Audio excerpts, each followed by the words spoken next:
don't need them, but just in case. Thank you.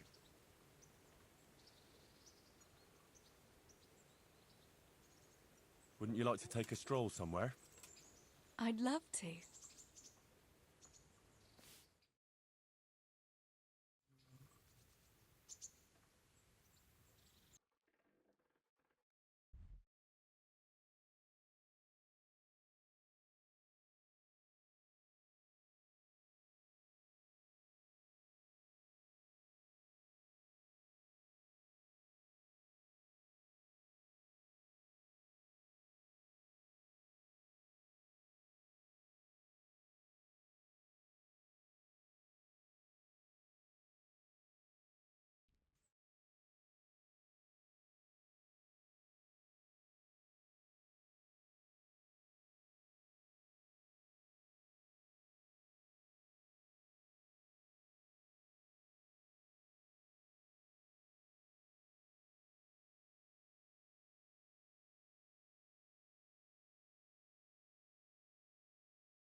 Listen, Teresa.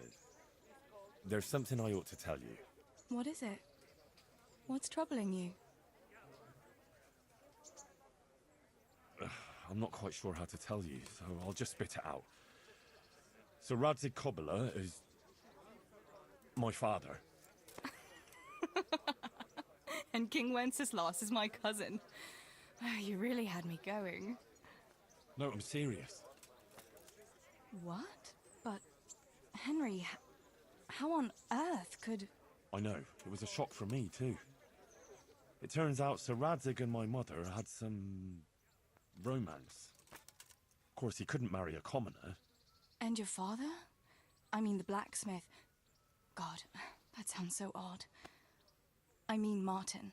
He knew Sir Radzig from way back. Martin... Pa married her before I was born, to protect her reputation, and raise me as his own. And Sir Radzig allowed it? Sure. Actually, I get a feeling the whole thing was agreed between them. Sir Radzig was glad she wasn't left alone with a child. My God, Henry, that's just... And what will that mean for you? I honestly don't know. You don't know? Well, it all depends on Sir Radzig, doesn't it? As his illegitimate son, I don't have any rights as such. But it's not like I've suddenly become a noble like Capon. And even though Sir Radzig has publicly acknowledged me, well, sort of, it hasn't really changed anything. And if Sir Radzig decided to make a real noble of you, would you want that?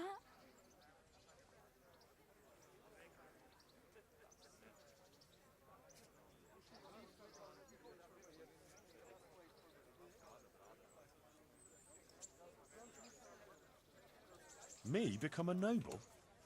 Fine clothes, hunting, drinking wine from a gold goblet, and stuffed pheasant for breakfast? Ha! Of course! Who wouldn't want it? I think there's a little more to it than that, Henry. You'd have huge responsibilities. True. But anyway, it's not important what I want. A bastard will always be a bastard. I don't know. All sorts of things can change. Would you still care for me, a common millmaid, if you were a nobleman?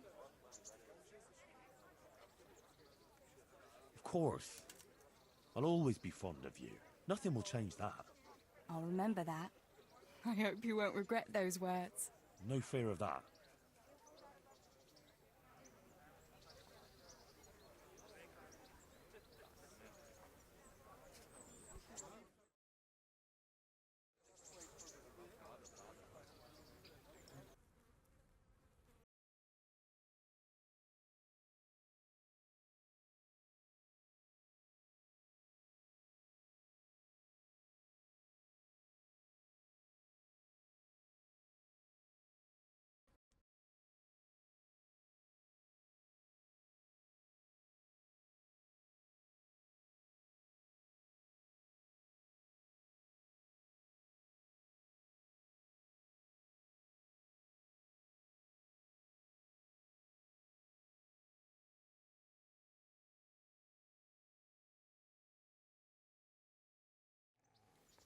The time passes so quickly with you, Henry. Come and see me again sometime.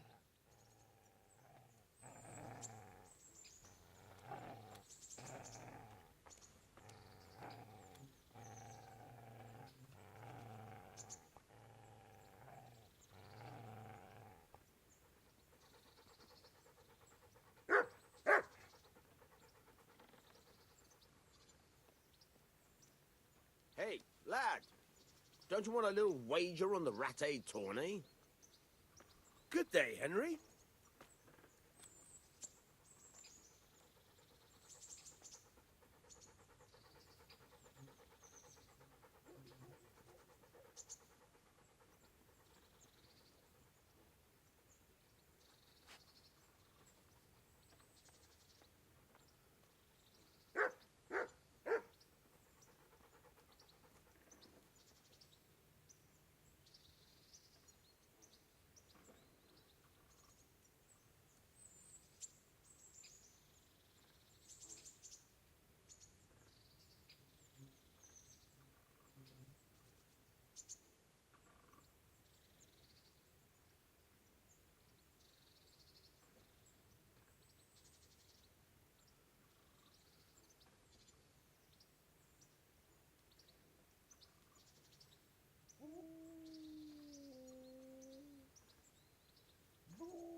Hey, lad.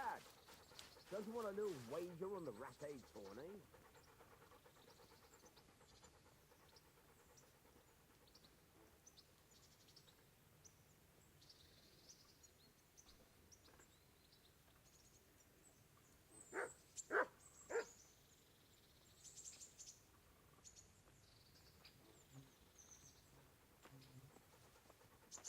God be with you, Henry.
Yeah.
Ah, Hal. Are you going to the meeting with Margrave Jobst as well? I am. What about Istvan? I assume... That we didn't catch him? No. Because if we had, you'd be the first one to know.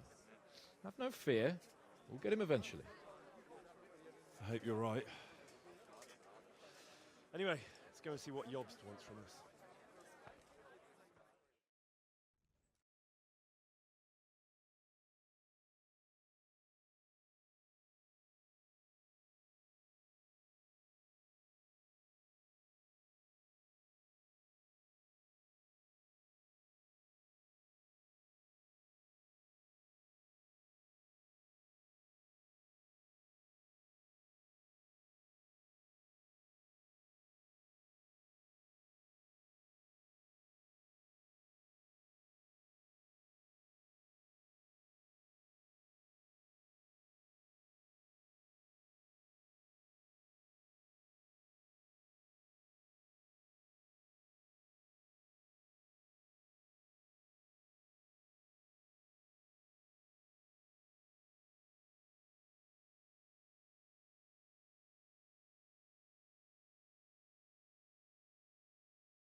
My lords, Christ's blessings on you all.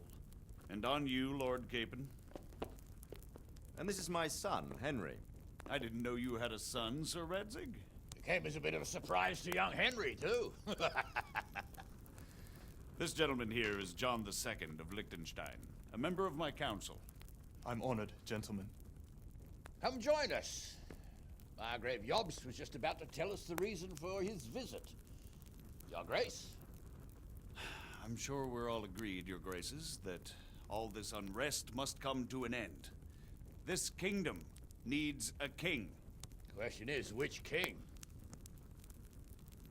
My cousin, Wenceslas IV, who is being held in captivity.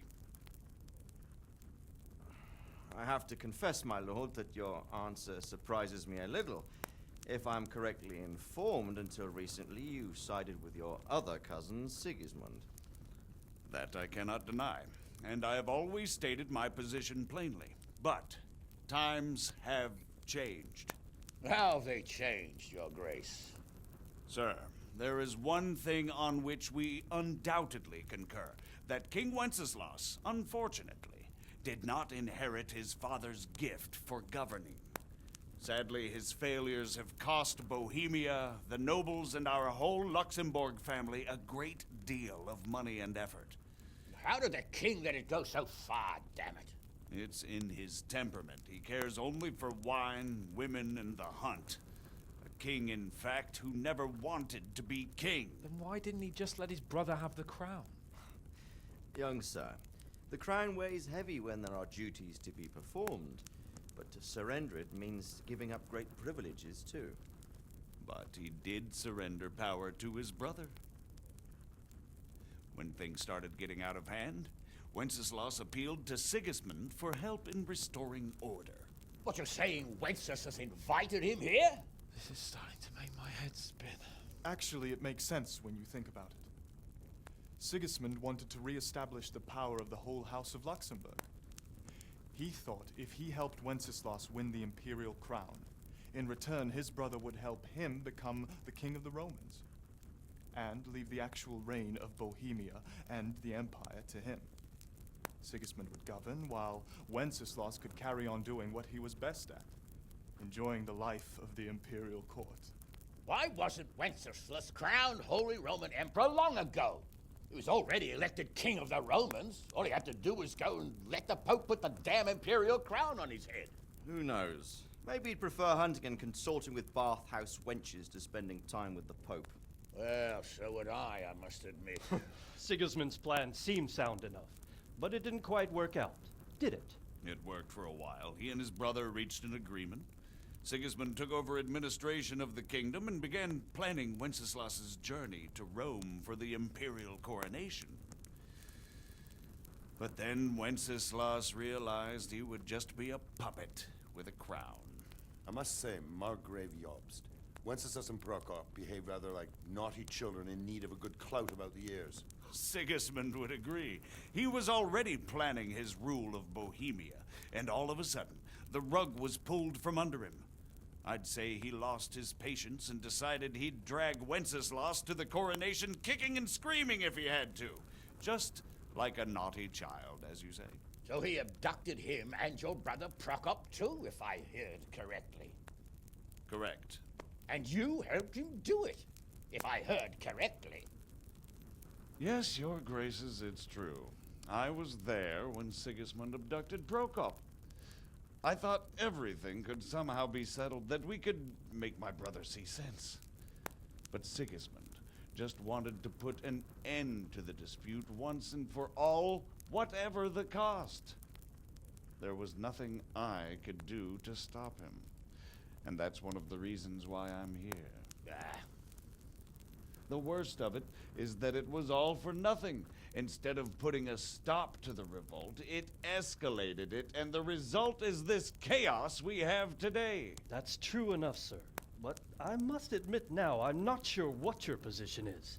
The king is incompetent, but we must protect him?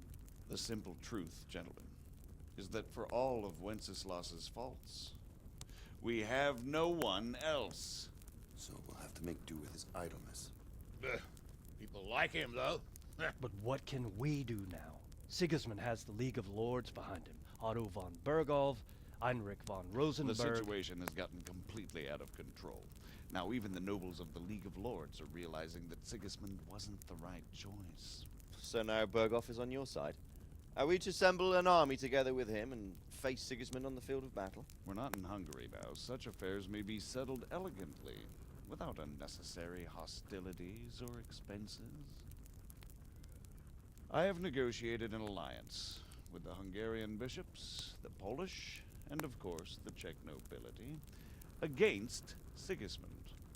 Every day he is losing the ground under his feet, and that's why I need your help too.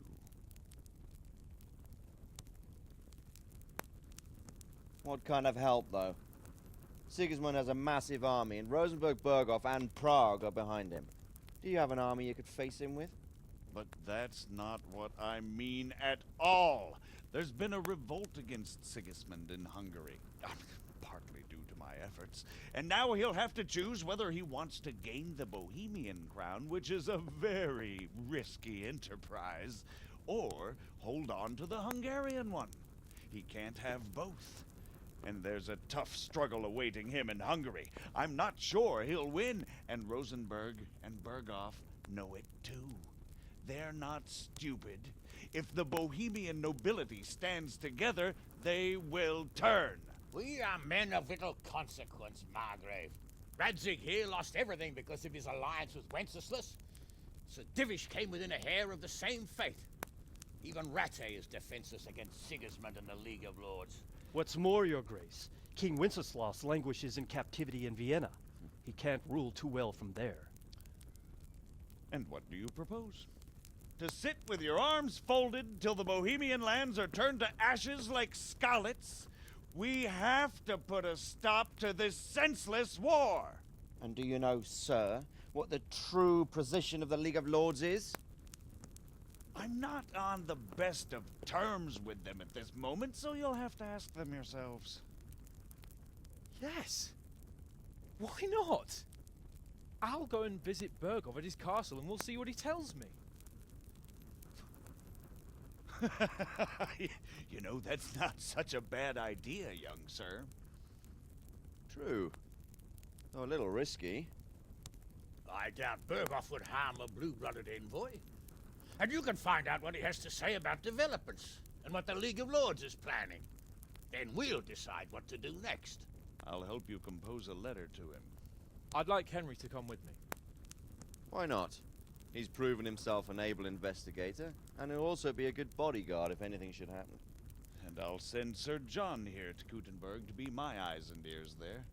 I believe both your reports will help us get a better grip on the situation. When can you set out? Just as soon as I've packed my things. Excellent. Margrave Jobst and I will draft the letter. Get ready, and we'll meet back here.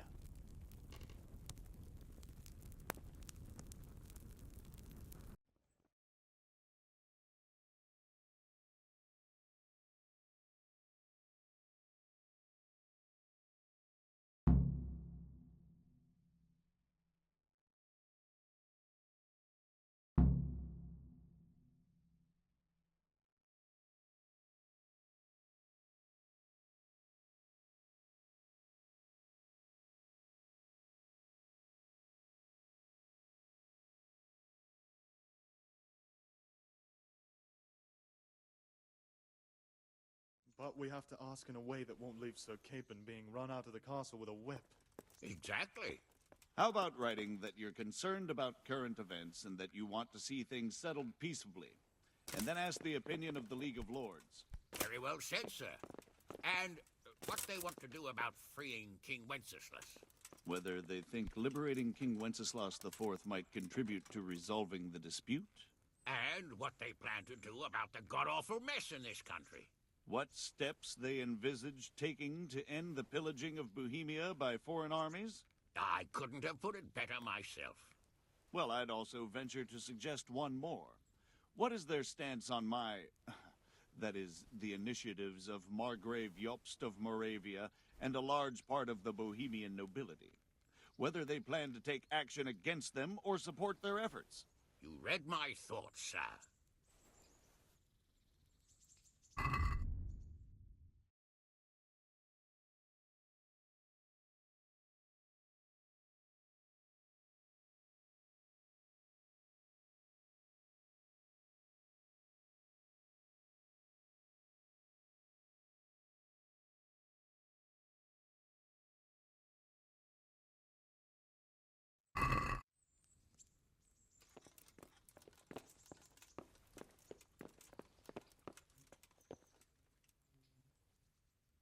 So, Yes, I can't wait.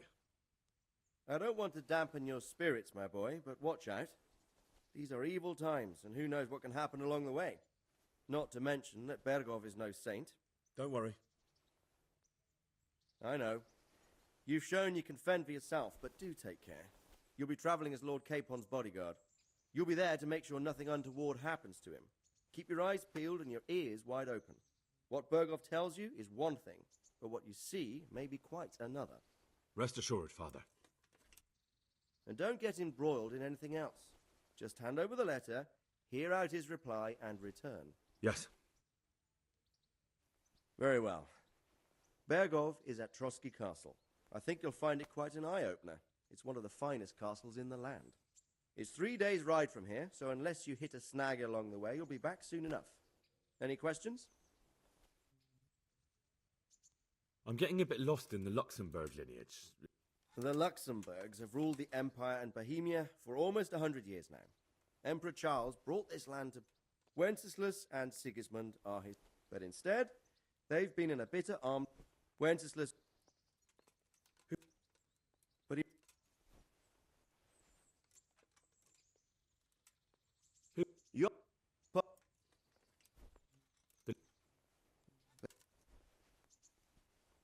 The League...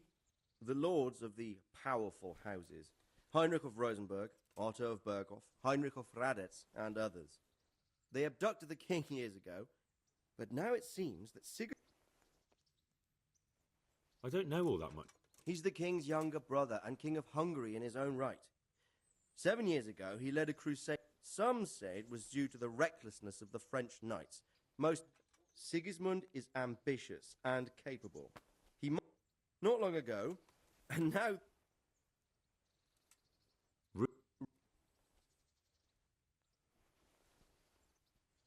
The Liechtensteins are a powerful Austrian family, with estates in Austria and Moravia. Sir John sits on Jobst's council. Since the king's being held captive in Vienna, I suppose it makes sense to have a powerful... That's about all. Very well. Take the letter...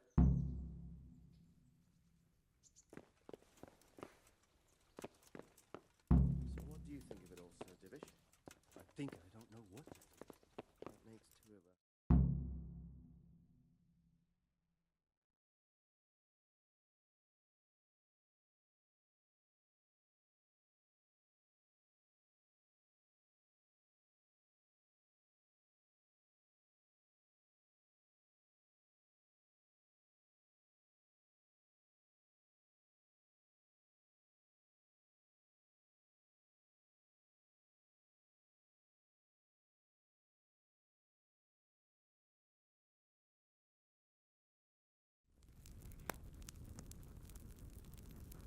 I believe we have written it well, gentlemen. Without a doubt. No one could deduce from this whether we are Sigismund's allies or foes. I must travel back to Brno now, but soon I will go to Brandenburg and I will stop here on the way back. By then, Sir Capon should be back and we can discuss how to proceed. Right. Before you leave, my lord, there is one thing that gives me no rest. Why did Sigismund come as a foe? It makes no sense. If I may, sir, I think I can explain. Oh, please enlighten us, young sir. I live not far from Hungary, where Sigismund reigns. It is a savage country, and the constant war with the Turks has hardened the people. They need a monarch with an iron hand. So when Sigismund felt the wind of revolt, he reacted as he would at home. Only what works on the Hungarian nobles does not work here in Bohemia. Bringing order is one thing, but slaughtering and pillaging with a horde of barbarians quite another. What purpose does that serve? But Sigismund did give the Bohemian nobles a chance to take his side. It was only when they refused his ultimatum that he lost patience and took to the sword. As for the barbarians, he could afford nothing better. The Hungarian nobility would gain nothing from joining his campaign in Bohemia. He didn't have enough coin for a regular army, and so he recruited the Cumans. What he does not pay them, they make up for in plunder. But in the end, he didn't have enough to even satisfy the Cumans. That's why he raided Kuttenberg and Skalitz. He wanted the silver. That makes sense. My lords, how's the letter coming along? It's done. Then we can be on our way. Now remember what we said, boy. All you have to do is deliver the letter, listen to the answer, and come back here. Don't provoke Berghoff in any way. Provoke? Me? Never, Uncle. We'll be back in a few days. Farewell, your graces. Come, Henry, my men are waiting. I wish you Godspeed.